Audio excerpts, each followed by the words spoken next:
प्रशासकीय कर्मचारी, अधिकारी, मंत्र्यांचे पीए यांच्या सोशल मीडिया वापरावर आता चाप बसणार आहे।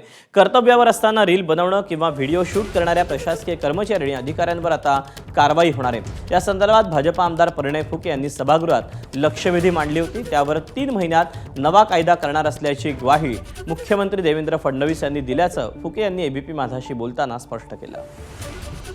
मोठ्या प्रमाणात IPS IAS ऑफिसर सुद्धा या प्रकारचं एक गैरवर्तणूक करत आहे। या माध्यमातून एक चुकीचं धारणा आणि चुकीचं मत शासनाबद्दल ते लोकांच्या मनात तयार करत आहे आणि निश्चितच हे कुठेतरी थांबलं पाहिजे। याच्याकरता मी लक्षवेधीच्या माध्यमातून हा विषय सभागृहापुढे आणला आणि माननीय मुख्यमंत्र्यांनी या संदर्भातलं उत्तर दिलं।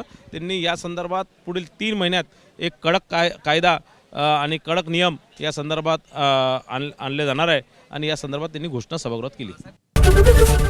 एबीपी माझा, उघडा डोळे बघा नीट।